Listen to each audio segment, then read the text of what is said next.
Okay, welcome back. It's nice to see you all. I'd love to do a check-in and see how you're doing. How's it going? And do you have questions? Or maybe there's poses that you're curious about. I think I mentioned this last time that we haven't talked about, or maybe we went through briefly. So anything like that, I'd love to know. Anybody want to start? Have something in mind?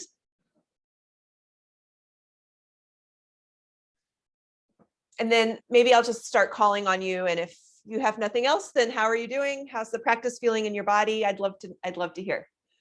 Okay, Lauren, would you mind? Hello. No, I don't have any questions for you right now.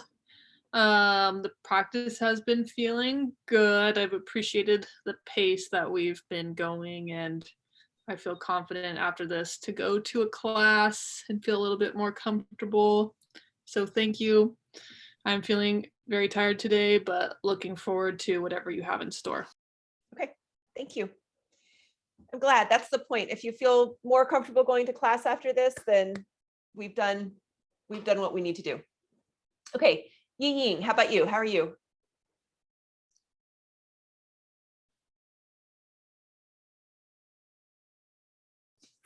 Sorry, I was trying to find my unmute button on my big screen. Oh, that's all right. I'm doing good.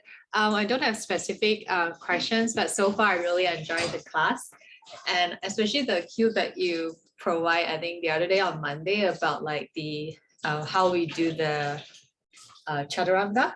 And I realized that I've been doing wrong for quite some time. So yeah. So well, you've been doing it in a way that maybe isn't the healthiest. Yeah. But yeah, okay, great. Glad that was helpful. Yes. That's a tricky pose. It requires a ton of strength and also a lot of specificity. Like there's a lot of things going on there. It's a technical pose. Yep. Okay, good. Thanks. Okay, Jasmine. Hi. Yeah, I don't really have any questions either, but I would totally agree that after taking this class, I feel way more confident like going into a class, and I've really been enjoying learning everything. Good. Yay. Great. Thank you. April, how are you? I'm glad to be at class. I feel much healthier, COVID-free as of yesterday, so that's great. I've missed class, but I know I saw the recordings and I appreciate it because I have had such problems with down dog, but I practiced just kind of the way you laid it out, and that's been super helpful, so I appreciate that. Good. Glad to hear it. Glad you're feeling better. Okay, Kip, how are you? Hi, everyone.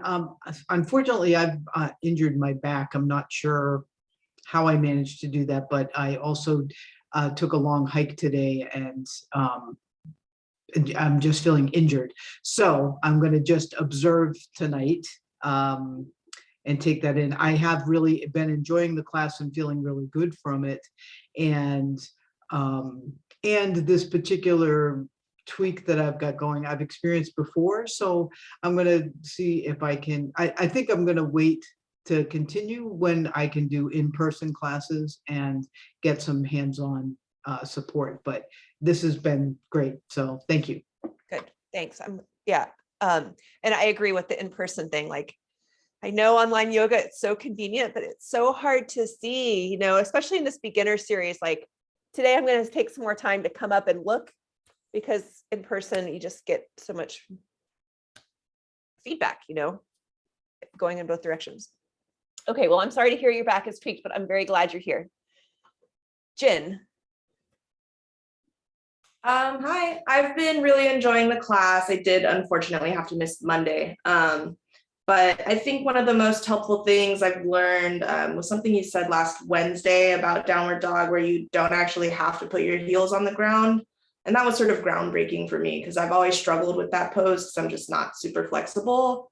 And so allowing myself to not have to do that sort of just let me stay in the pose longer and stay more focused on my breathing. So that's been really nice. Okay, thanks. Good. Yeah, welcome back. And I'll say one more thing about that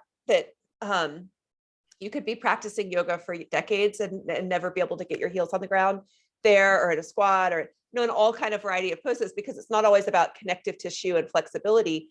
You can get into bone on bone, right? And so in down dog, you've got your ankle very flexed, and then there's bones in there that, you're not going to go anywhere if your bones are hitting each other.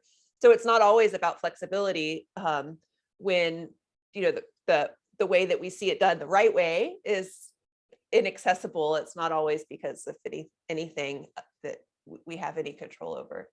And that's why I think, we hear a lot of these cues, like in triangle pose, get your fingertips to the ground, or down dog, get your heels to the ground. And I think that they can be useful if we think of them as like, we're heading in that direction, that it's not a goal. It's just, it's directional. That's all. Okay. Thank you. Good. And Minerva, are you there? We had some hard time hearing you last time too, so I don't know. Here, can you hear me? Yes. Hi. Hi, okay. I'm just new to Zoom.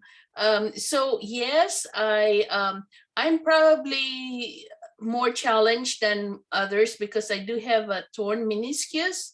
So the exercises, I really like the stretches, but I've noticed, and it's always been like this, I can do the child's pose, but then the part where you transition to sitting on your sitting down, with that child pose posture, I couldn't do that for some reason. I'm not sure if it's my my muscles are just too tight.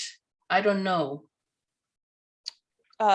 So what you're saying is that you can do child's pose, but if you're just sitting back on your heels, that hurts, or you can't. I couldn't do it. It's like my muscles are like stiff. Yeah. Well, you know what? It makes a lot of sense to me, because in child's pose, the weight of our body is resting over our thighs and on the floor. And then when you try to sit up and you're sitting back on your heels, then of course you've got the entire weight of your upper body back on your heels. So your body, if you have that meniscus tear, is saying like, no, don't do that. That's my guess, because it's all about, my teacher says, the answer to every question is gravity, and how is gravity working on your body in a particular pose. And so even though in child's pose, we have the knees in full flexion, the weight of our body is positioned differently. So it's going to have a different effect. So I'm actually not too surprised to hear that. And that happens to me. I have a little bit of what I'm guessing is like just arthritis in my knee. And then until I get warmed up, I can do child's pose, but my knee does not want to sit back with my hips towards the heels. So Minerva, that makes total sense to me. And yeah, and I think that instruction about paying attention to gravity is a useful one as we go through poses. How is gravity working on our body? Because we don't think about gravity, but it's everywhere, and it's definitely affects our poses and how our body interacts with different poses. Okay. Anything else? Did anything come up as others were talking that you want to pipe in? I'm curious, how did you like the pranayama last week? Was that calming? Did you like it? Yeah, I mean, some people like it, some people don't. Sometimes it's boring. Lightheaded sometimes with breathing like that. I'm sorry, Lauren, I didn't catch that. I'm sorry if you have to get up again. I said, I feel like I can get lightheaded doing breathing like that sometimes. So then I just, breathe at my own pace. Right. Good. Yeah, for sure. And sometimes people want to get lightheaded, which I don't really think is the point, but if that's what you want, there's plenty of, I'm sure there's YouTube videos out there for you, but you don't need any help. Okay, let's start then. Let's come back and we'll do some really simple breathing today. We won't go as far as last time. So find a comfortable way to sit, and I'm going to sit cross-legged. Sometimes this is hard for knees too. And so I'll just say about sitting, a couple of things that can be hard on knees: full flexion, and then also this external rotation, because the inner knee is a little vulnerable. So when we're sitting cross-legged, we have both a lot of flexion and this external rotation. So the inner knee is a little vulnerable.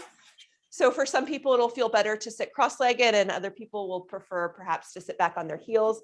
And some people even might just, particularly if you've got something happening right now, sitting in a chair from time to time might be good. Okay, so let's find a way to sit so that you feel pretty comfortable. Whatever adjustments that you need to make so that is so. For me, it's adjusting the dog. And then if you're comfortable with your eyes closed, please close your eyes. But if that doesn't feel good, then a soft gaze towards the floor. Let's just take a moment to be right here, right now. So consciously letting go of whatever has been happening so far today.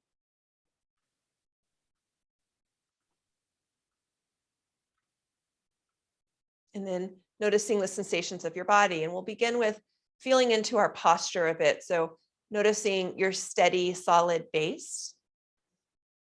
And touching back into this idea of becoming aware of gravity, maybe noticing the ways in which your body is reacting to gravity and coming in the direction of the ground.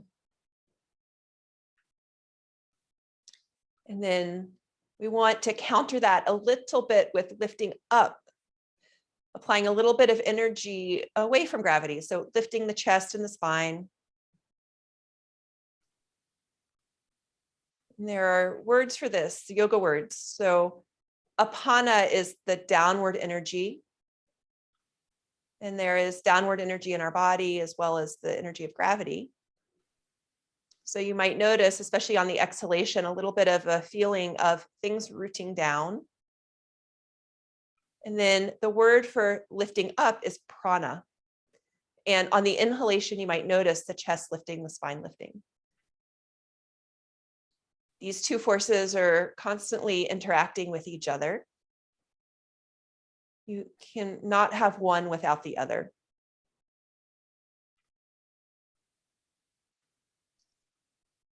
And I'll say too that ideally in our yoga practice, we're coming into a balance of this steadiness, the apana, the rooting down.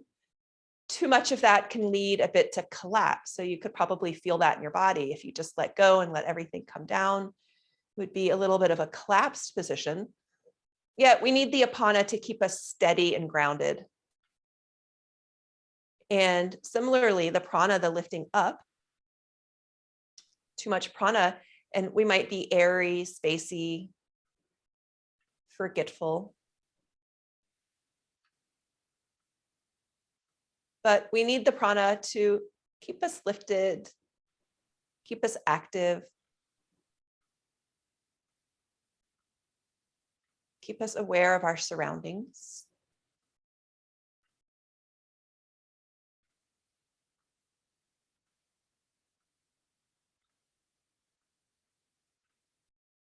So for the next several breaths, see if you can feel these in your own body.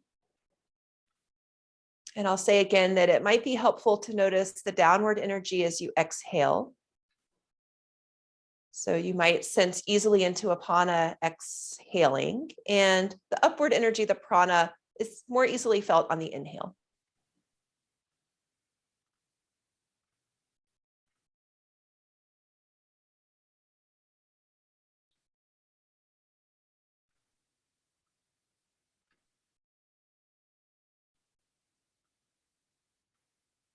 And then we'll do a little bit of pranayama, and as Lauren suggested, really taking care of your own needs around this breath work. And then I'll also say too, just a little bit of word information about words. Pranayama, the breathing exercise. Prana, which is our lifting up. That word also means just energy. It's our life energy. Its equivalent in Chinese medicine would be qi. So yama means restraint. Pranayama is the restraint of our energy that we do through the breath. So let's begin just noticing the breath, being with your inhalation and being with your exhalation.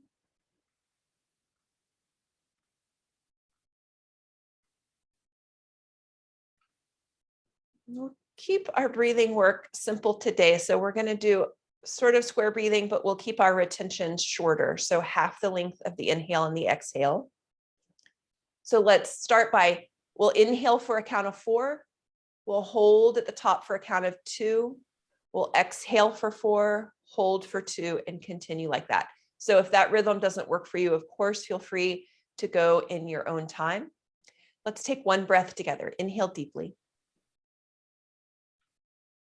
Exhale slowly. And then we'll inhale to a count of 4. 1, 2, 3, 4. Pause. And then exhale for 4.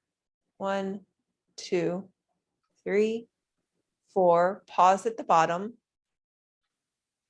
And then inhale for 4.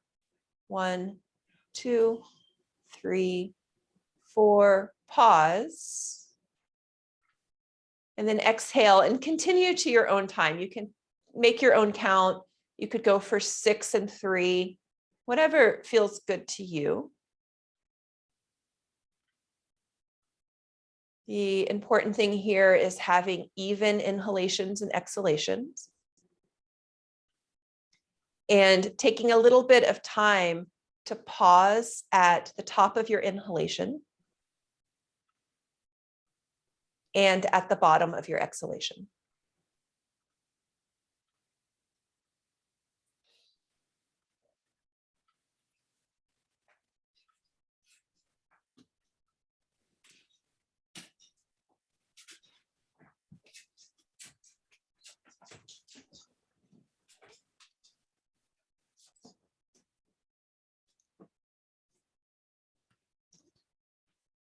Let's take about 3 more cycles of breath.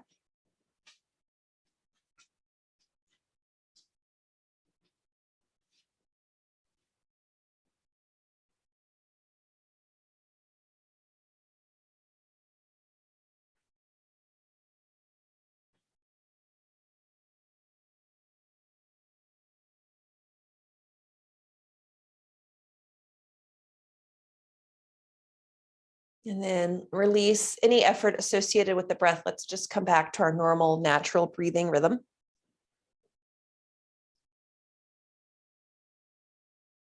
And then, if you like, we'll come back to Ujjayi Pranayama, the ocean sounding breath. This is really useful in our asana practice to help modulate, regulate, and connect the breath with the movement that we're doing. So as a reminder, in Ujjayi Pranayama, we're breathing in and out through the nose. There's a little bit of a closing off right at the base of the throat. So it feels similarly to fogging a mirror, except that, again, we're breathing in and out of our nose if possible. So if you'd like to begin that, inhale deeply, Ujjayi. Exhale slowly, Ujjayi, hearing your breath, making that sound. And then we'll introduce some movement. On your next inhalation, arms will come up and overhead. And exhale, let them float right back down. Let's enjoy just 3 or 4 of these.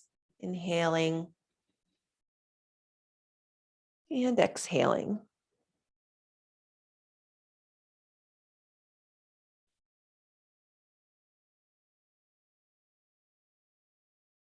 Next time that your arms come overhead, let's pause and take a little stretch. So you might interlace your fingers, turn the palms up towards the ceiling.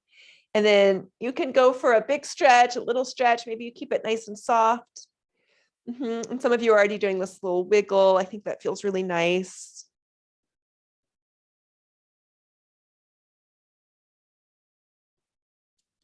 Good.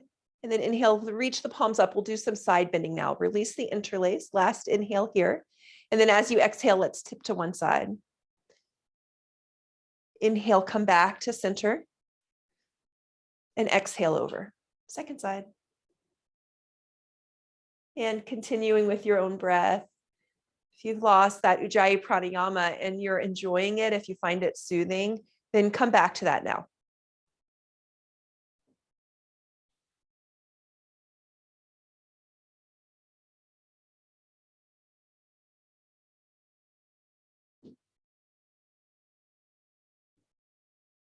All right. Next time that you're tipped to one side, let's stay for a couple of breaths.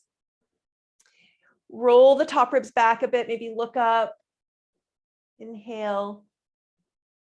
Exhale. And then inhale, we'll come all the way back up. And exhale, second side. Just a brief moment here, rolling the top ribs back, stretching the fingertips. And then inhale, let's come up. While we're here, we'll do one twist. So on an exhalation, bring one hand outside of your knee, the other hand behind your back.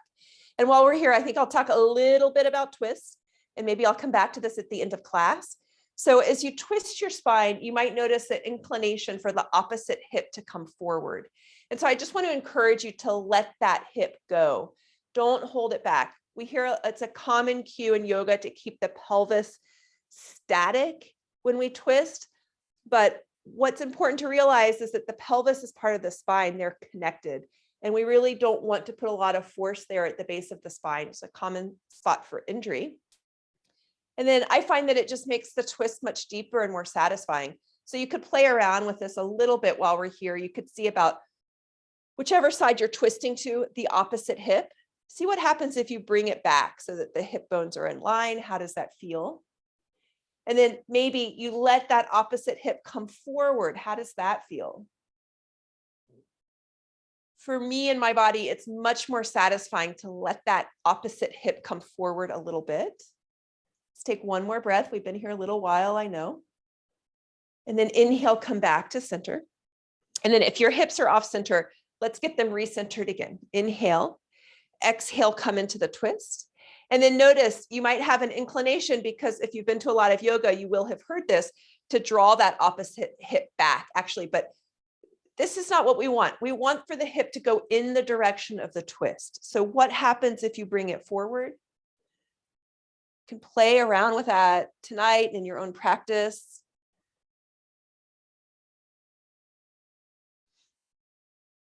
Last breath or two.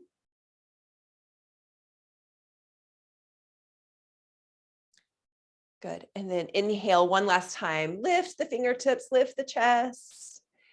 Exhale, release the arms. Let's come to all fours. Bringing your knees under your hips, your wrists under your shoulders. And then I'll just say that the last several months I've started studying a martial art. And one of the things that I really appreciate about the movement is that they really emphasize that everything begins in the pelvis. So we move from the pelvis, that's where our weight is. So it makes a lot of sense. As we move into our cats and cows, let's take that here. So as you inhale, lift the sit bones and just let the spine follow along into a back bend. And as you exhale, drop the sit bones, move from the pelvis and round through the spine. So a few more like this, letting the movement originate in the hips and pelvis and letting the spine follow along from there.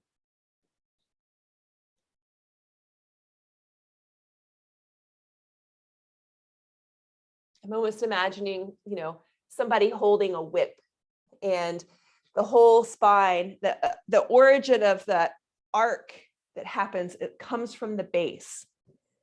And that's going to be true of our movements, not just in yoga, but as we move about our day. All right, let's come back through neutral spine. I'm not sure if we've done a floor vinyasa yet, but let's do one now. It's a nice way to warm up the body. So from all fours, slide your hands forward about a hand's distance. We're going to keep this footprint the whole time. So on your inhalation, we'll bring the shoulders over the wrists. And then as you exhale, remember last time what we learned about chaturanga, it still applies. We're going to go all the way to the floor, but come forward, bend your elbows in to lower the torso to the floor. Inhale, look forward, baby cobra. And exhale, push the hips back towards the heels. They won't touch because our hands are a little further, most likely. Inhale, come forward. If chaturanga doesn't work for you, then drop your thighs and then your chest. If you're working on chaturanga, then come forward, spread your collarbones, bend the elbows into the ribs and lower all the way to the floor. Inhale, cobra pose. Exhale, push back. Hips towards the heels. How about 3 more, being with your breath? Maybe returning again to the ocean sounding Ujjayi pranayama if you find benefit in that.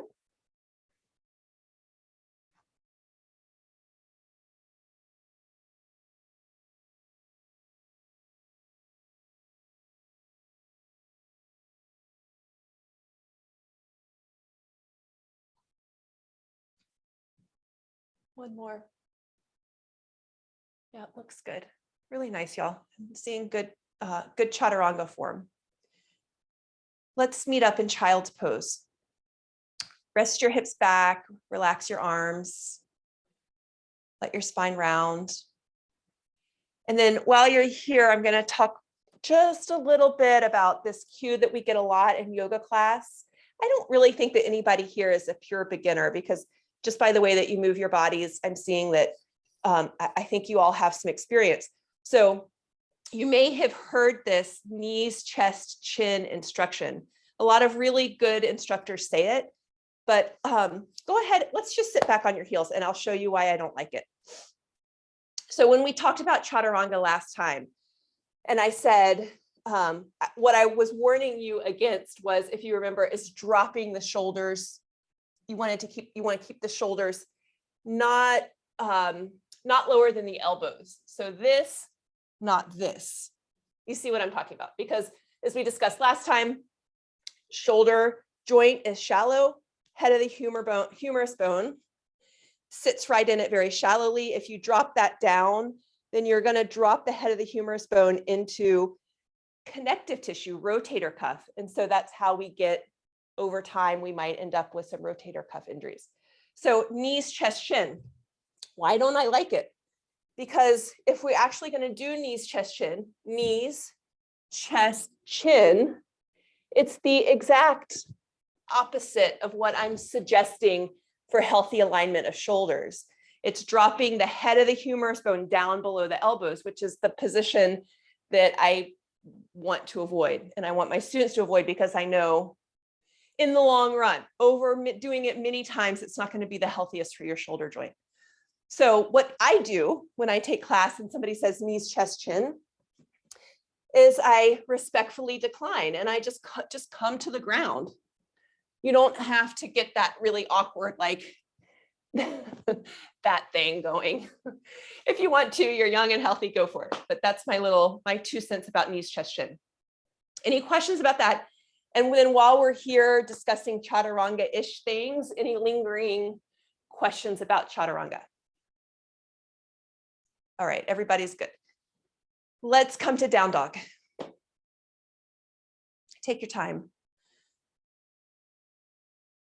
Yeah. And then I'll review some of the things that I've said so far. But first, let's just take a few breaths. You can pedal out your feet, do what feels good.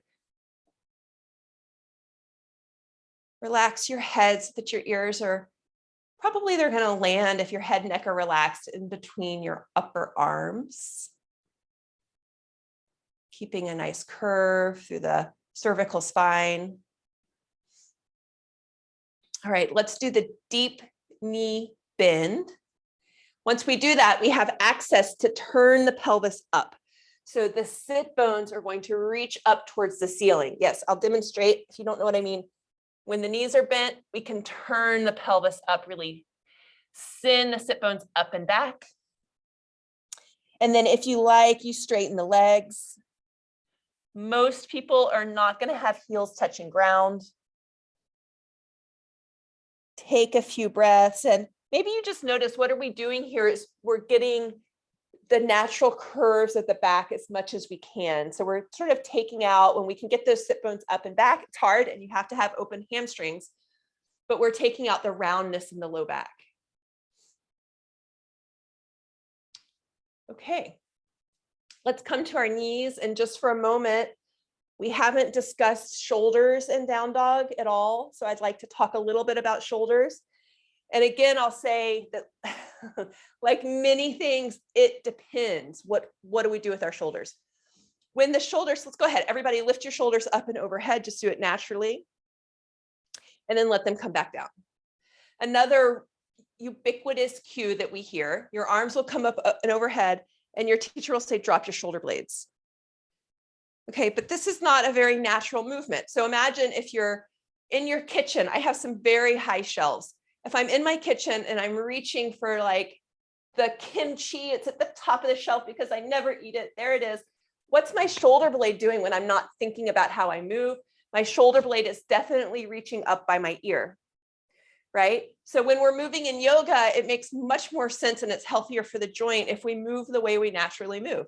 And that means when the arms are overhead, then the shoulder blades also, they want to be going overhead because that's what shoulder blades do. When arms go overhead, shoulder blades go overhead.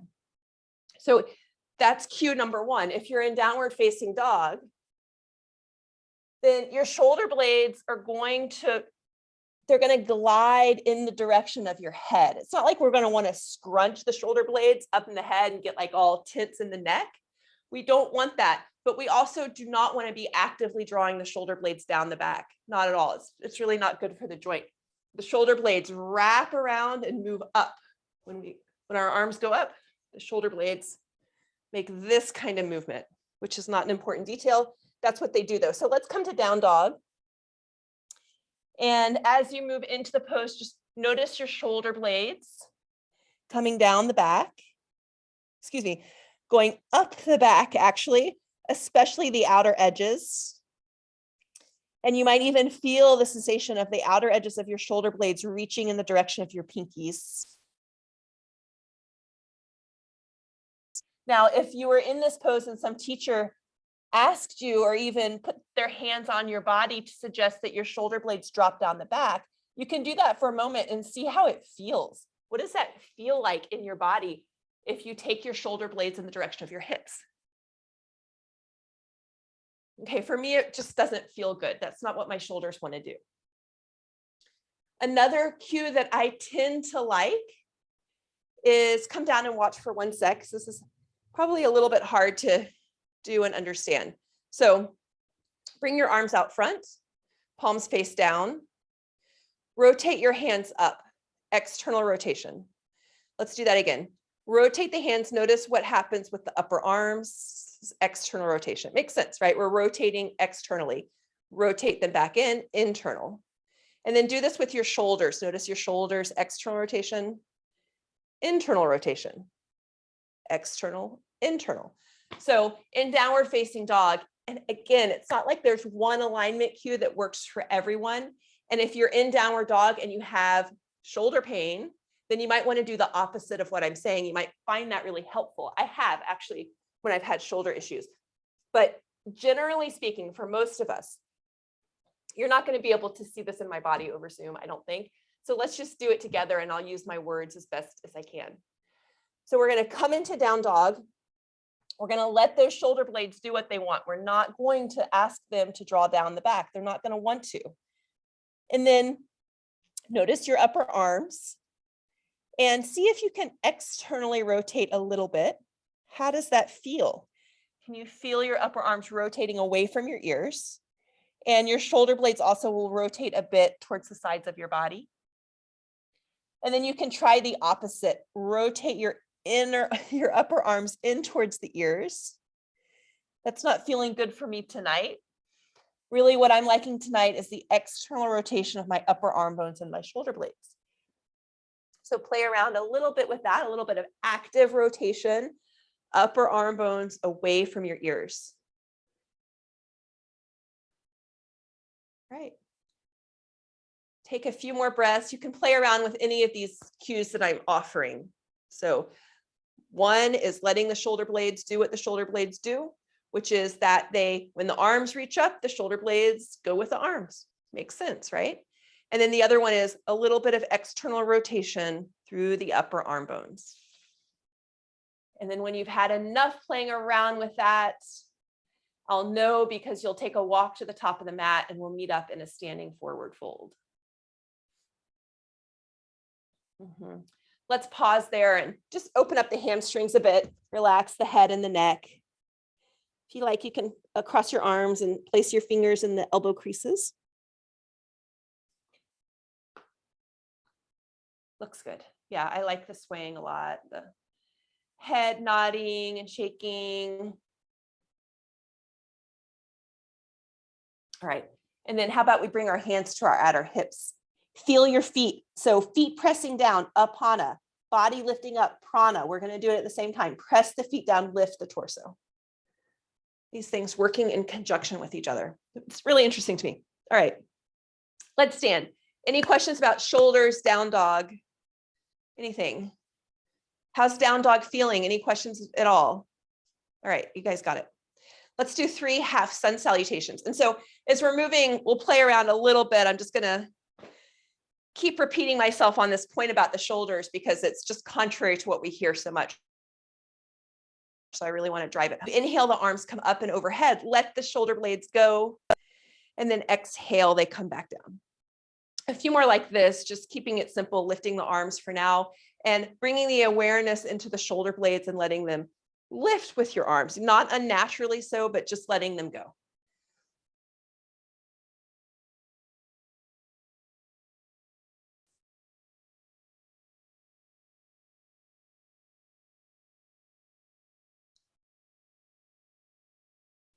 How about one more?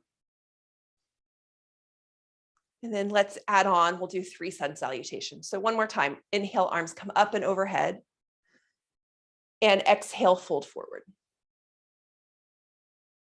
Inhale, bring your torso halfway up, lift the chest. Exhale, fold again. Inhale, connected through the feet, root down, lift the torso, come all the way back up. Exhale, release. Couple more in your own time. Be with your breath. Inhale. Exhale, fold. Inhale, halfway lift. Exhale, fold again. Inhale, grounded, rooted, come all the way back up. Exhale, release the arms. You do one more. Your own time.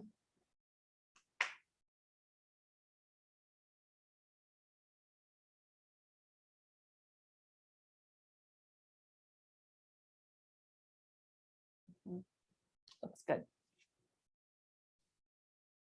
Really nice. All right. Let's add on some low lunges, coming to the top of your mat.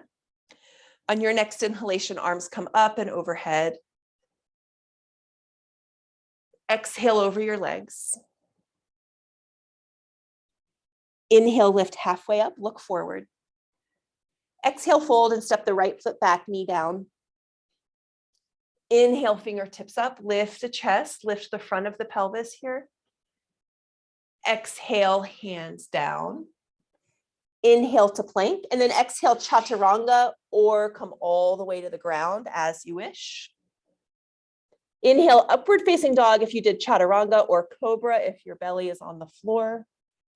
And then exhale, hips up and back, downward facing dog for 3 breaths. Inhale. Exhale, 1. Inhale. Exhale, 2. Inhale. Exhale, 3. Inhale, lift your right foot high. Exhale, step it forward between the hands. Left knee comes down. Inhale, fingertips up, lift the chest and lift the front of the pelvis. Exhale, hands down. Inhale, straighten the back leg. Exhale, step forward, top of the mat. Inhale, feel the feet, sweep the arms up and overhead. Exhale, release the arms. We'll do the same thing, starting with the left side this time. Inhale, arms come up and overhead. Exhale over your legs. Inhale, lift halfway up. Exhale, fold and step the left foot back, knee down. Inhale, fingertips up, lift the chest. Exhale, hands down. Inhale to plank. And then either all the way to the floor or chaturanga. So chaturanga, coming forward, bending the elbows into the ribs, spreading the collarbones. And then inhale, cobra or upward facing dog. Exhale, downward facing dog for 3 breaths. Inhale. Exhale, 1. Inhale. Exhale, 2. Inhale. Exhale, 3. Inhale, left leg lifts. Exhale, step it forward between the hands, right knee comes down. Inhale, fingertips up, lift the front of the body. Exhale, hands down. Inhale, straighten the back leg. Exhale, step forward. Inhale, feel the feet, sweep the arms up and overhead. Exhale, release the arms. Let's do high lunges this time. Inhale, arms come up and overhead. Exhale over your legs. Inhale, halfway lift. Exhale, right foot back, knee up this time. Come all the way up into a high lunge. I think let's hold it for a few breaths so that we can go over a few little alignment things here. Start by bringing the hands to the hips. And then you'll notice that your right hip is back a bit, totally fine. When we're in the lunge and we have the heel up, it's also safe to bring the heel forward and turn the hip point forward a little bit. This is in contrast to Warrior One. Let's just take Warrior One so we can compare a little bit. So drop the heel, face forward, and you'll see that that hip point is back further, right? We're all seeing that. And in this case, we might want to turn the hips a little bit, but what happens if we turn that right hip forward too much is that the rotation has to come from somewhere. So the rotation, since the foot is planted, the rotation is going to go to the knee, which might not feel good, especially the 5 millionth time that you've done it. So I'm just suggesting that in Warrior One, we be gentle with that hip coming forward. If the heel is popped up, let's pop up the heel again. We have a different situation. It's much easier. The knee is going to be in line with the hip. Inhale, bring the arms up. There's a little bit of a back bend here. So consider, lift the front of the pelvis up, drop the tailbone a little bit, because if we remember, I think from last time, the back bend, it's very easy to back bend in your low back, which is a vulnerable place. So we want to try to get the back bend out of the low back by dropping the sit bones, lifting the front of the pelvis, and then getting the back bend into the chest. So lift the chest up, maybe look up. Take a couple of deep breaths. Good. Inhale. Exhale, bring the hands to the ground. Inhale, step back to plank. You know your choices, and you could not do anything, just go back to knees. Inhale, up dog or cobra. Exhale, downward facing dog. Good. Let's take 3 deep breaths. Inhale. Exhale, 1. Inhale. Exhale, 2. Inhale. Exhale, 3. Inhale, right foot lifts. Exhale, step it forward between the hands. Inhale, lift the fingertips, lift the front of the pelvis, lift the chest, find your back bend. And then exhale, hands down, step forward, top of the mat. Inhale, feel the feet, sweep the arms up and overhead. Exhale, release the arms. Let's do this on the left side. Inhale, arms come up and overhead. Exhale over your legs. Inhale, halfway lift. Exhale, step the left foot back into a lunge. Inhale, lift the torso. We'll do the same thing here. Bring your hands to your hips. And again, like I was saying in the beginning of class, all about the pelvis. The majority of our weight is here in the hip and pelvis region. So it makes sense that we really pay attention to what's happening right here. It's the base of the spine. It's sort of it is literally the origin of the being. So here we are. The hips can be nice and forward, pointing like headlights, as people say, when we're in a lunge. But the moment that we take the heel down and it's Warrior One, the situation changes entirely. The foot is static, it's grounded. And if you're trying to push that hip point forward, that rotation's going somewhere and it's probably going to go into the knee. So yes, in Warrior One, do we want the hip points pointing forward-ish? Yes, but not to be overdone. So it can be very easily overdone. And we'll get cues in yoga classes like root down through the back of the heel, turn the hip point forward. It's just too much. Be a little gentle there with that back leg. All right, but what we're doing here now actually is high lunge. So kick the heel back up, lift the chest. And then I'll give these cues with the pelvis again. Lift the front of the pelvis. The hip points draw up and the flesh of the buttocks, the sit bones drop down. Probably gonna feel a nice stretch in that thigh. And then take the back bend into the upper back. Lift the chest up, maybe gaze up. Take a big inhale. And then exhale, come down. Inhale to plank.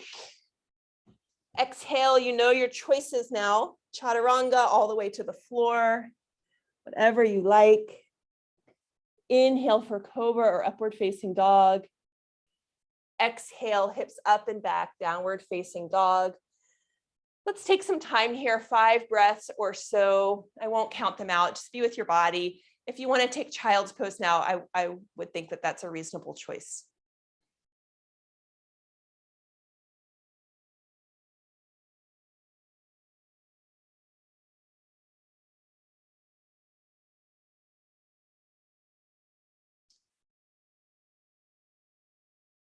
Enjoy another breath or so. And then when you're ready to transition, we'll meet back in downward facing dog.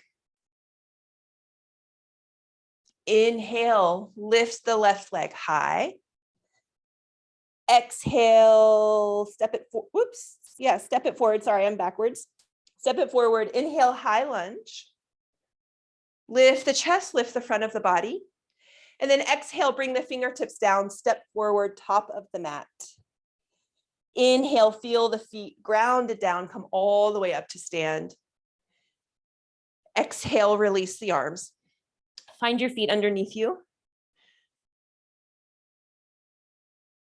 Notice your posture. Can you find your pelvis over your heels, ankles? Your shoulders over your pelvis. And your head floating over your shoulders.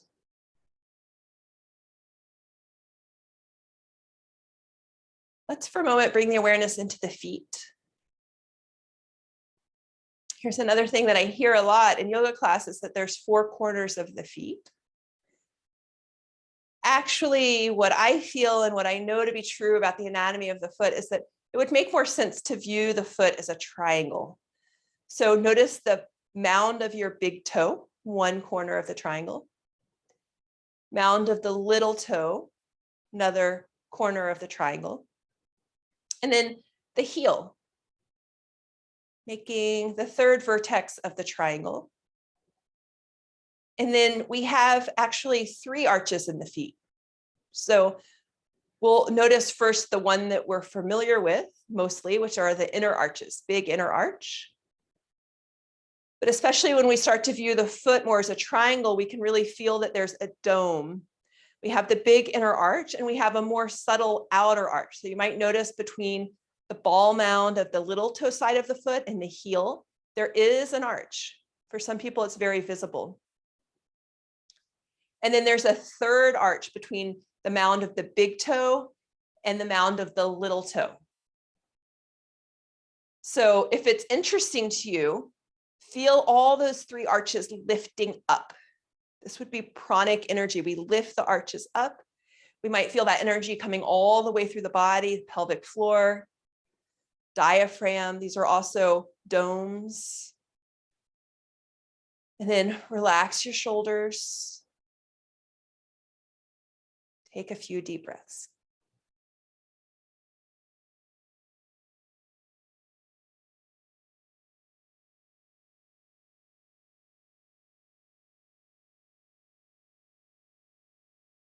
All right, let's do some balance poses.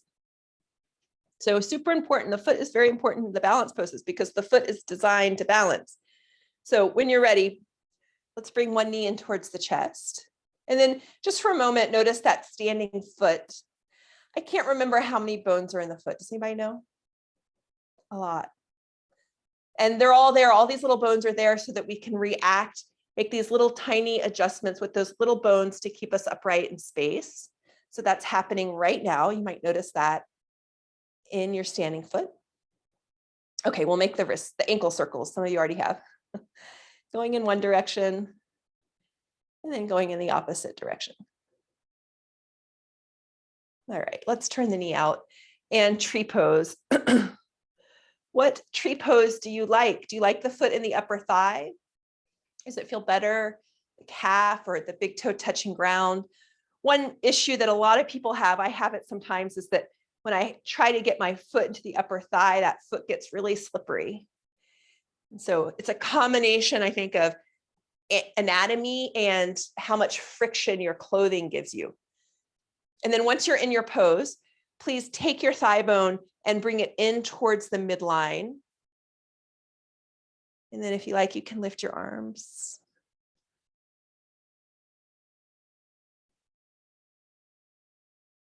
All right, as always, we're going to do a few poses on one leg. So take a break whenever you need to.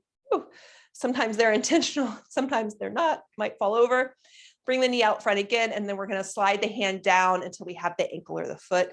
I think I'll talk a little bit more about this pose today. It's a really common one. People really like it. So one suggestion, if you have a little bit of flexibility, is to bring the hand to the inside of the foot where the big arch is. And then if you want to do the big back bend, you certainly don't have to, you could stay right here, then push the foot into the hand. And as always, we're going to lift the front of the pelvis because we're doing a back bend. That's what we do, is we lift the front of the pelvis and we drop the tailbone and then push the foot into the hand, stretch the arm up. And any amount we're coming forward. I have a wall here. So if it looks good, just know my fingertips are on the wall. Take a couple breaths wherever you are. And we'll all come back upright. That pose is too much, then a lot of times, more often than not, I'll just stay like this. All right, let's bring the knee out front again, flex the ankle, cross the ankle over the knee. We're coming into a squat here. So for squats, spread the sit bones. Don't try to tuck your tailbone, spread the sit bones. So a couple of breaths. And then let's come upright. Stretch that leg out in front of you, hold it for one breath, and let it go. All right, second side. Bring the knee in towards the chest. And then last time I talked a lot. Oh yeah, we were feeling the standing foot, feeling all those bones and muscles move to hold you upright. It's really miraculous. And then if you haven't already, start your ankle circles, one direction, then the other direction. And then tree pose. Maybe it's maybe a different pose, different variation is more appropriate on this side. We are not perfectly symmetrical. Whatever you decide though, let's take that standing leg and draw it into the foot.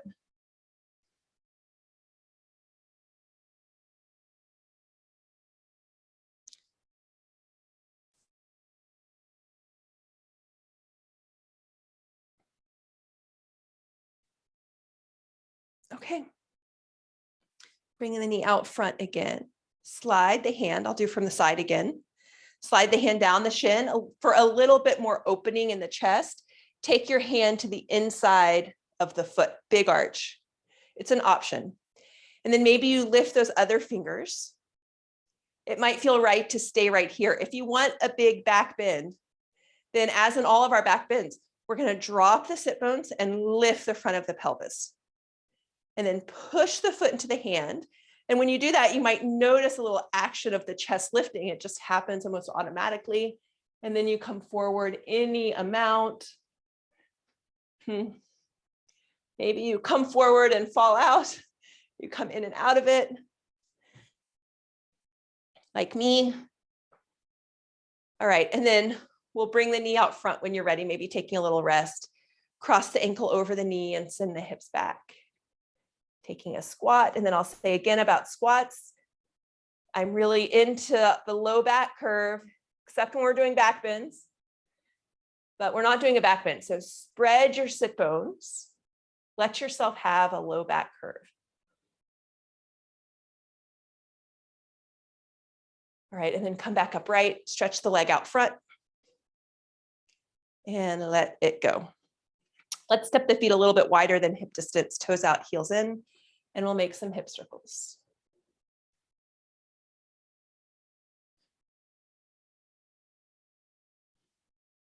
And change the direction of your circles.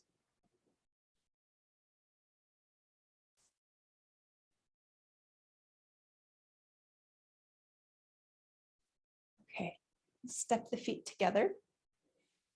Relax the hands. Let's take a pause here. So maybe again, feeling your feet and exploring this anatomy of the foot, the 3 arches,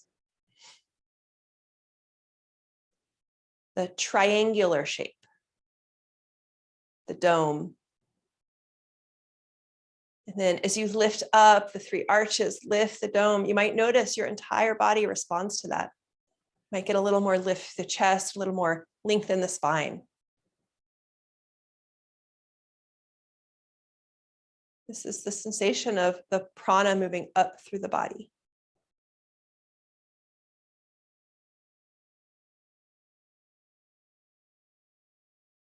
Okay.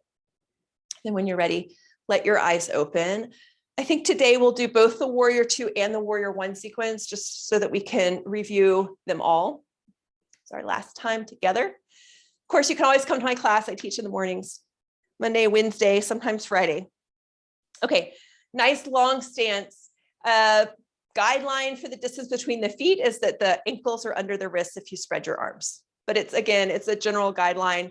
Maybe you like it, maybe you don't. And then turn your front toes out. Let's all be on the same side. So turn your right toes out. Kick your left heel back just a little bit. Inhale, lift the arms. Exhale, bend the front knee over the little toe side of the foot. Yeah, and then almost everybody has a tendency to pitch forward. I think this is cultural. Like we're just moving forward, we're future oriented, we're driving, we're looking. So what we want in this pose actually is to bring the weight back. So bring weight into the back leg, find your spine right over the center of your pelvis. You'll need to engage that back leg to make that happen. So push the thigh back, maybe even a little engagement in that left glute. Soften your eyes as well back into your skull and let the pose take on a quality of receiving. Relax the jaw.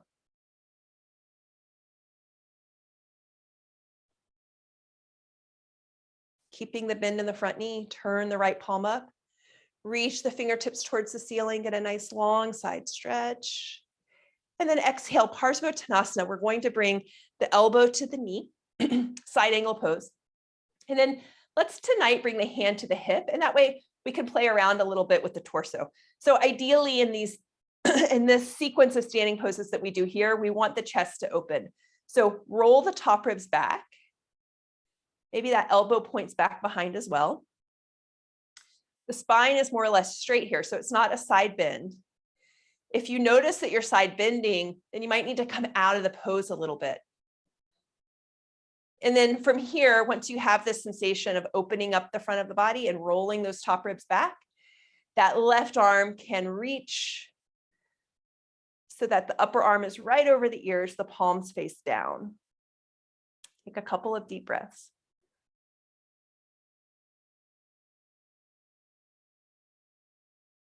Good, continue to roll the top ribs back. All right, and then press through the feet. Inhale, let's come back to Warrior 2. Exhale, be right here. Inhale, straighten the front leg.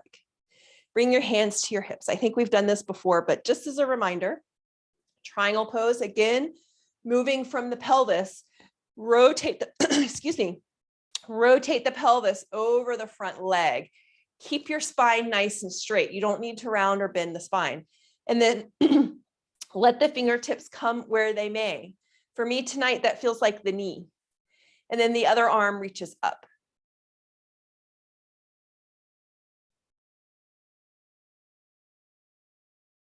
Okay, press to your feet, inhale, come up. Let's do something different. Same pose, but a little bit of acute. Take your hand to an L. Can you see that?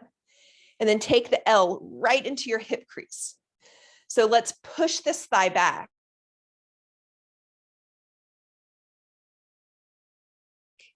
And as you just let the thigh go back, thigh go back, thigh go back. And then when it doesn't go back anymore, without collapsing your chest or rounding through the spine, release the hand. And then the fingertips come up.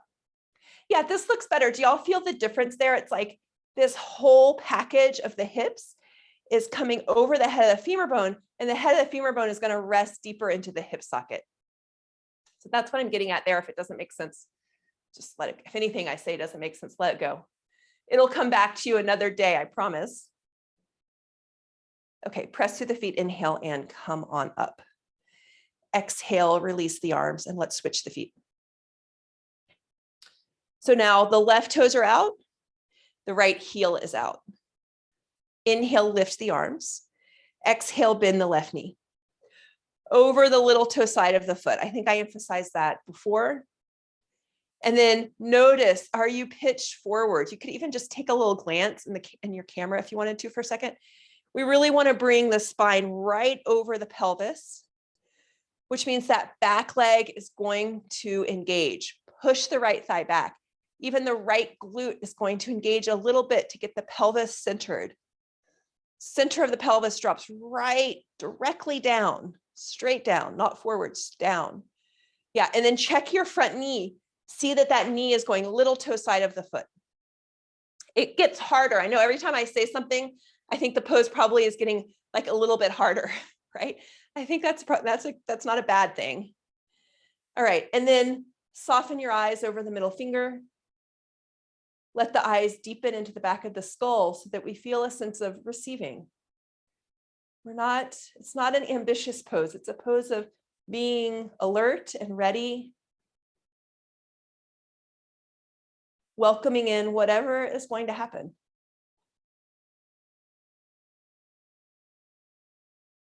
Turn the left palm up, reach it towards the ceiling, open through the side of the body. And then it's not different than triangle pose. When we come to side angle, we're leading with the pelvis. Let the pelvis tip over the front leg as you bring the elbow to the knee. And then let's play around with the hand on the hip like we did on the front side. So with the hand on the hip, it's a little bit easier to access this. So this is a collapsed chest. This is an open chest. Roll the top ribs back. And then once you feel you have it, I'm seeing nice, that looks good, y'all. Roll the left shoulder blade down your back too.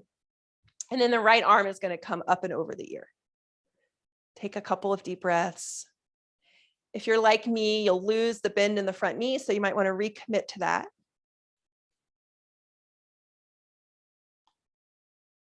All right, good. And then press through the feet. Let's come back to warrior two.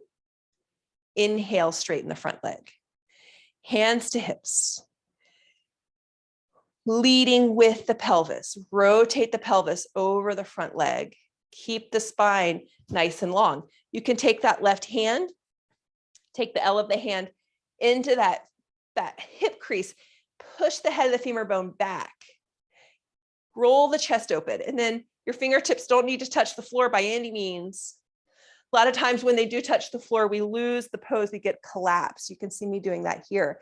And I'd much rather be more upright and have a more open chest.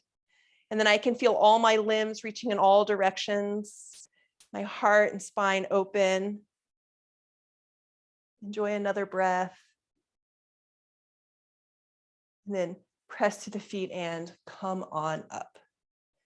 Let's parallel the feet. Bring your hands to your hips. Inhale, roll the shoulders back, lift the chest up. And exhale, again, lead with the pelvis, rotating the pelvis over the heads of the femur bone.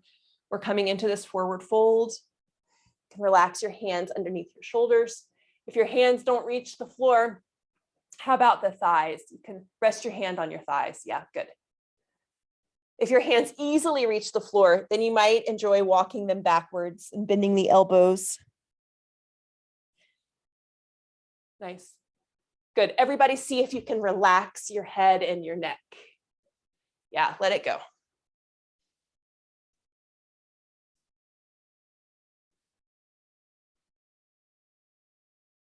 Nice. Looks great, y'all. Hands to outer hips. Press through the feet. Inhale. Come on up. Step your feet together. Excuse me. And let's do a little bit of warrior one. So I'm going to start at the back of my mat and take a nice long stance forward. There's space laterally, railroad tracks, not tightrope. We want to feel nice and steady here. And then when you feel ready to inhale, lift the arms up.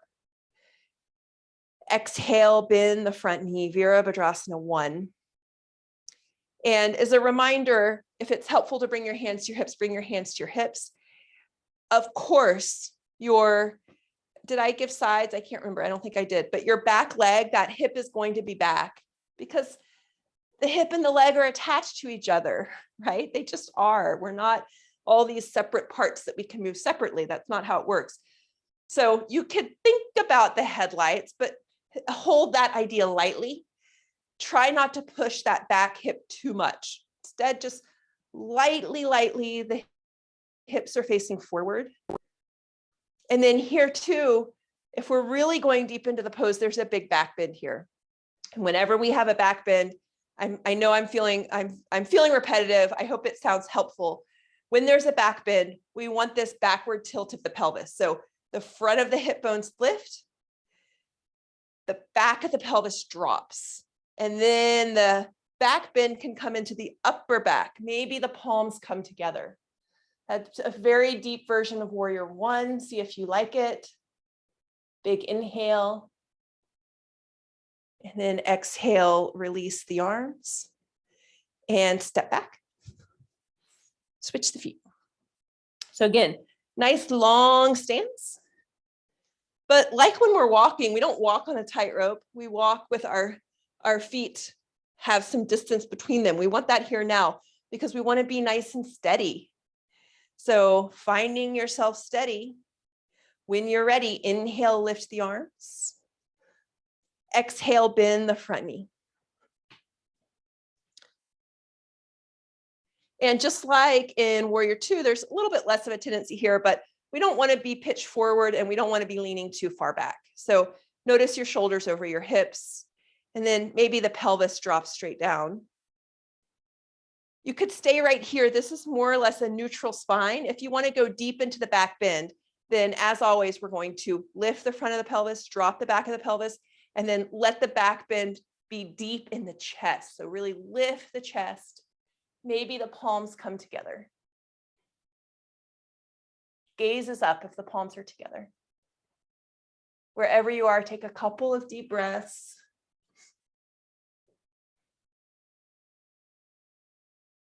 All right, and then come back to neutral and step the feet together. Let's find our feet underneath us. Take a couple of deep breaths. We've done a lot already tonight. See how it's landing in your body.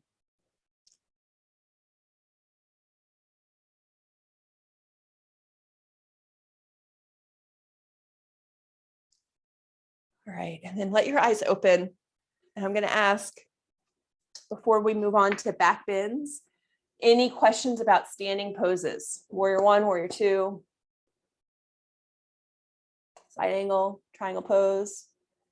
No, everybody's good. All right, well, you look good, so I'm not surprised. Let's come to lie down on our backs. We're going to do some back bending.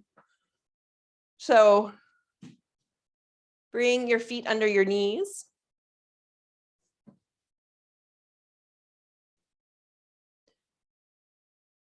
And well, let's just do a little bit of this reconnecting with the breath. I've gotten very technical on you. So we're going to lose the technicality, just be with our body, be with our breath, do a few dynamic bridge poses. So find yourself nice and steady and comfortable on the ground. Commit to your breath, maybe bringing back that Ujjayi pranayama, nice and slow, nice and deep. And then when you're ready, inhale, lift the hips, bring the arms up and overhead. And then exhale, everything comes back down. We'll do 8 or 9 of these, just keeping it nice and simple. Nothing more than an opportunity to be with your breath.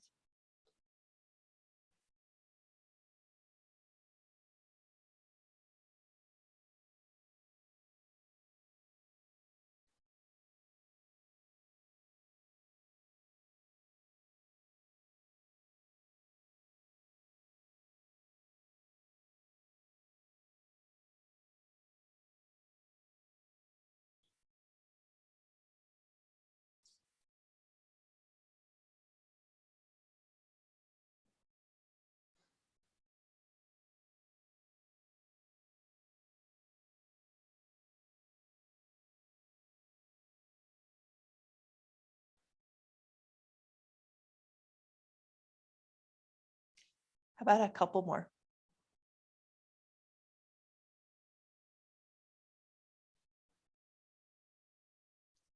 And then the next time that your arms are overhead and your hips are up, stay. Does not need to be your deepest back bend. Just be here, continuing with those steady, even, and deep breaths.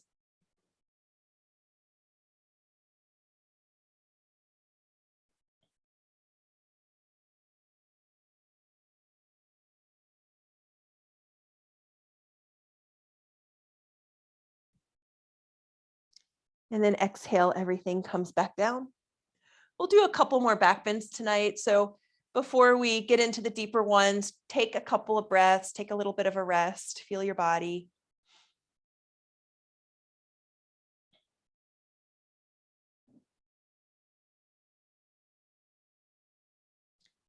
All right, and then let's start with a bridge pose.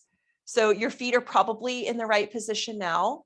I will get a little bit more technical. So we probably want to have the feet more or less parallel, thigh bones more or less parallel, and then inhale, press through the feet, lift the hips up, interlace the fingers behind the back, and then rock a bit onto one shoulder and roll the other shoulder underneath you, and then do the same on the other side. And what's happening here is, in order to extend the hips like this, the glutes go on full charge, which is okay. We don't really want to relax the glutes because that's what's holding our hips up. But what the glutes also do is they splay the legs out. So you might notice that your knees are there, your upper legs are forming a V. They're not parallel anymore. You might enjoy the sensation of bringing the thigh bones so that they're parallel, so that we're counteracting the action of the glutes a bit. This will make the pose, probably it will make it significantly harder, more energetic. See if you like that. Take a couple more deep breaths.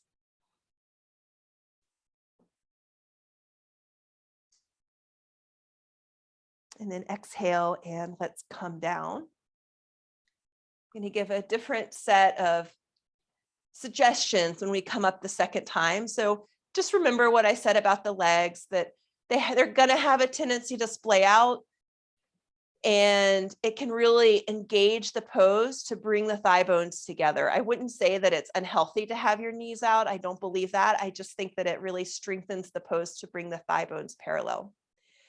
Okay. Let's do another one. When you're ready, press through the feet, lift the hips, come onto your upper arms. Check in with your thigh bones. See if you want to strengthen the pose by bringing the thigh bones parallel. And then remember the pelvis instructions. Somebody asked about this. We do one, as always, it's a back bend. So it's the same principle of taking the flesh of the buttocks towards the knees. And it's the same action as bringing the hip points in the direction of the chest. So it's a backward rotation of the pelvis. That's what we want in these back bends. Usually that's not, in standing poses, no, in squats, no, but here in back bends, yes. Take the back bend out of the low back and instead see if you can find it in the upper back. So press through the feet, lift the chest in the direction of the chin.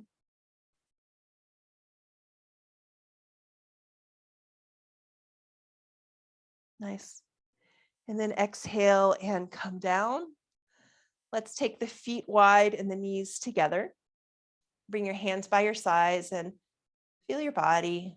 Notice how you're feeling. Notice your breath.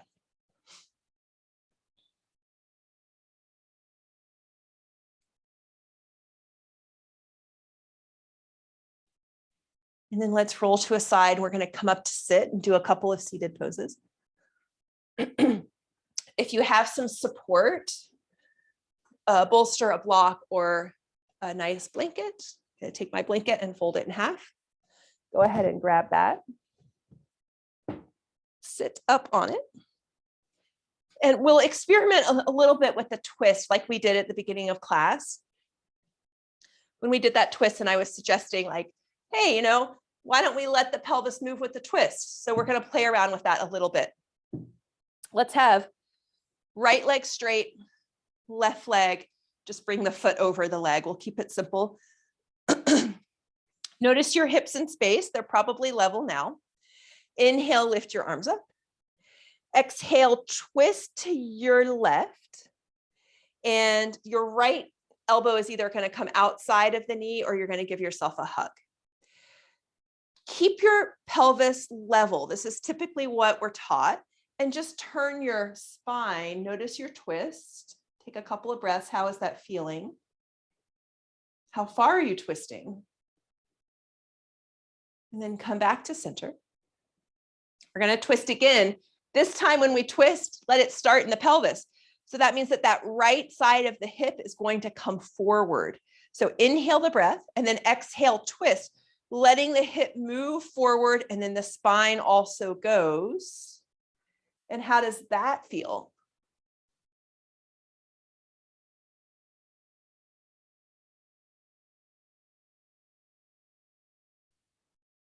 Inhale, and then exhale, come back to center. I think that you're not close to being able to unmute yourself. If you wanted to, you could. But for me, again, and I say this stuff over and over and over again, but the pelvis is attached to the spine through the sacrum.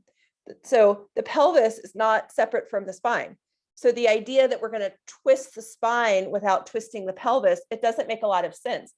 And whenever we're twisting anything, like we've talked a little bit about with knees, that twist is going to end up somewhere. And so if you're holding your hips steady and you're twisting your spine, I wish I had all my models, but I don't have them. The pressure of that twist is going to go right to where your sacrum meets the pelvis. This is the SI joint, the sacroiliac joint. Sacrum meets the iliacs, the hips. And so that's another kind of common thing that happens with people who've been practicing yoga for a long time is you get this like one-sided low back pain. I've had it. I was in a training, 50 people in the room, all experienced teachers. And the teacher said, how many of you have SI joint pain? And like 75% of the room's raising their hand. And I think that a lot of this has to do with the twisting and how we've been told over and over, keep the hips stable, keep the hips stable. No, let's always remember in all these poses, not just the twist, the pelvis is the start of the pose. Okay.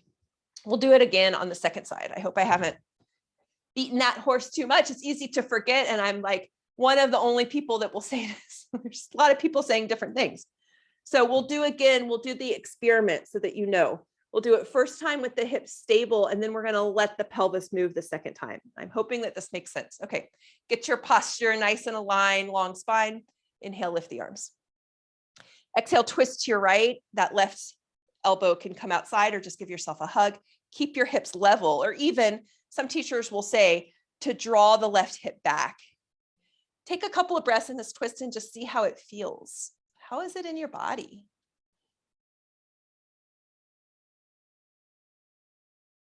And then let's release that. And experiment. Inhale, arms come up. This time, exhale. Let the left hip come forward. Let the twist originate in the pelvis and come into your twist. How does this feel? Take a few deep breaths.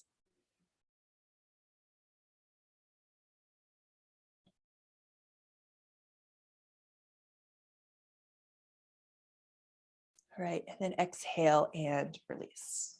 I think I'll stop talking about twists. I think you've got it. Let's do a simple cross-legged position, Sukhasana. Easy pose. We'll do a forward fold from here. So taking a moment, I said this a few times these last couple of weeks, that when we do our forward folds, we want the hip points to come towards the thighs. So this is the action is originating in the pelvis. So let's do this a little bit. Just rock the pelvis forward, rock it back, forward. And then the next time that your pelvis rocks forward, inhale, lift the arms, and exhale, come forward in knee amount. Can let the spine round. Good. Relax your head, relax your neck. Relax your jaw. And let your tongue be heavy.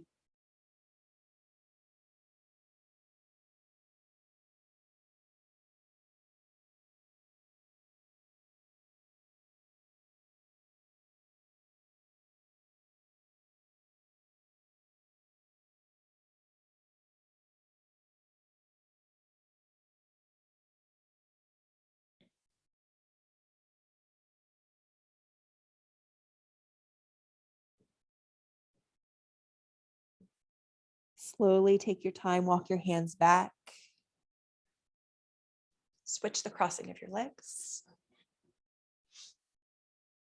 And again, let's do a little bit of this play with the pelvis. So bringing the pelvis forward, hip points towards your thighs, back, forward.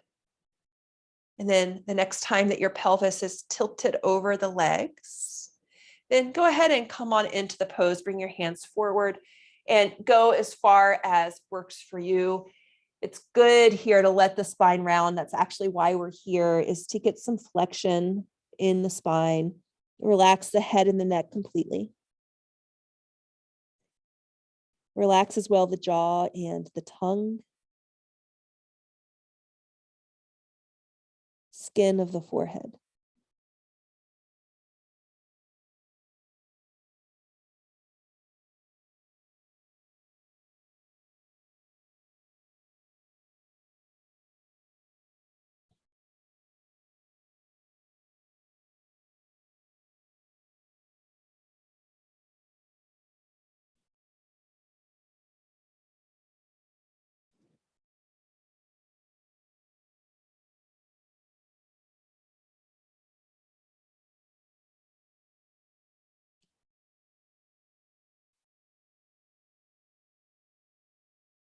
Begin to walk your hands back.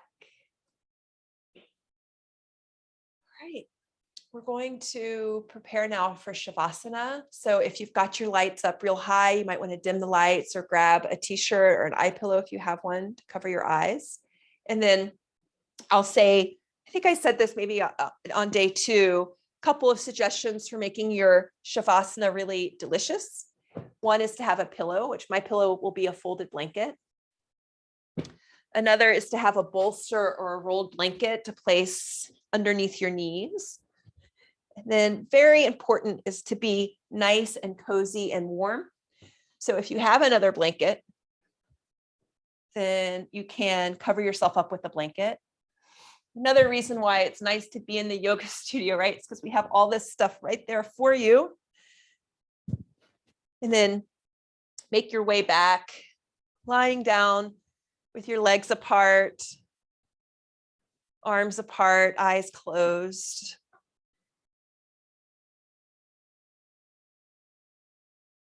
We'll do a little body scan. Maybe noticing as we go through the various parts of the body, a sense of relaxation and ease. Beginning with your toes. Feel all 10 of your toes.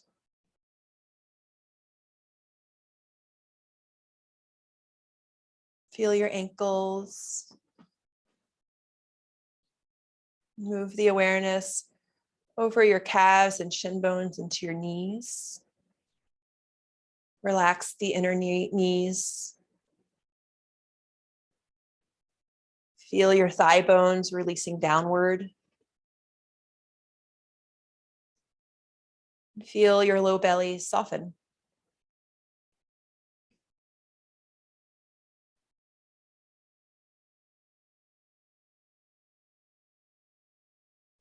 Notice the sensation of your breath moving in and out of your torso without needing to control it, just noticing it move. Feel your shoulders, the soft side of your elbows, the backs of your hands touching the ground. And feel all 10 of your fingers.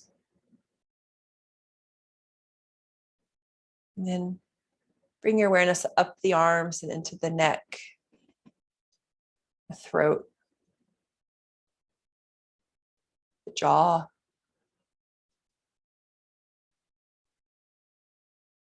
your ears, back of the skull touching the ground, and the crown of the head.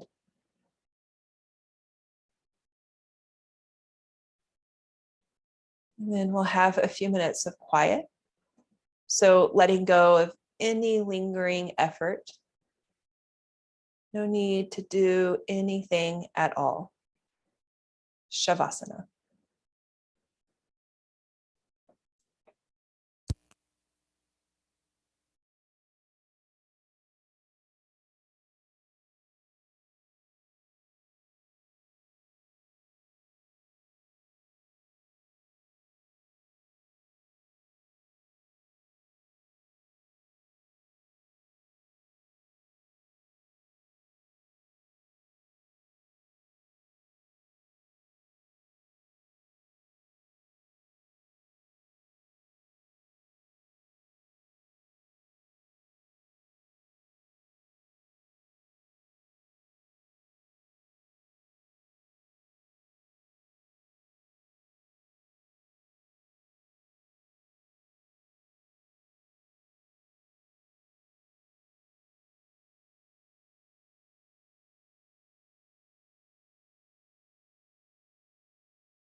Begin to bring your awareness back into your body, back into your breath.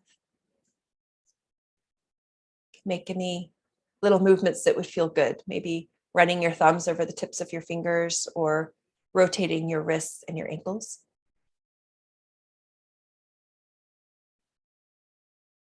And then when you're ready, bend your knees one at a time. Bring the soles of the feet to the floor. Take your time as you roll to one side and pause there for a couple of breaths. Take some time to transition.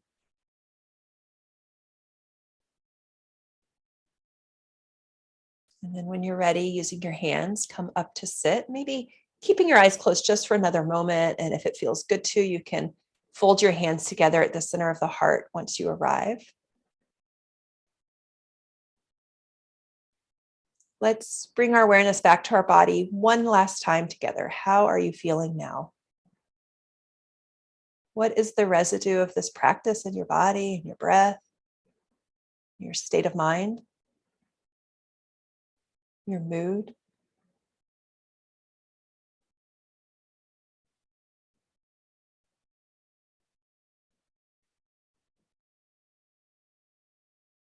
And then we'll bring to mind everything that made it possible to come and practice tonight. And lately I've been enjoying about thinking of the really elemental things. So beginning with the sun that gives life, and particularly bringing to mind the life that it brings our vegetables, our food. And then thinking of all of the people that make it possible for us to have this food, the people who grow and harvest, the people who package and drive the trucks, the grocery workers, this really almost infinite web of people that support everything that we do and support the ones who support us.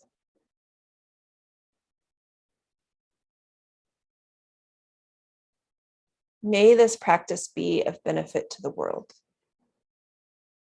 As you inhale, lift the chest into the thumbs. And as you exhale, surrender the head to the heart. Inhale, lift the chin, release the palms, and allow the eyes to open. Well, everyone, this has been really fun for me. I've enjoyed it so much. Thank you for showing up and for being here. Your practices look great. And I have no doubt when if you're feeling well, that you'll be fine. Go to class. You're good. Any last questions? Anything anybody wants to say? No? All right. Maybe you have Shavasana brain. Enjoy your Shavasana brain. Be nonverbal for a while. Good night, everybody. Thank you, Katie. Thank you. Thank you. Take care. Thank you. Bye-bye. Bye-bye.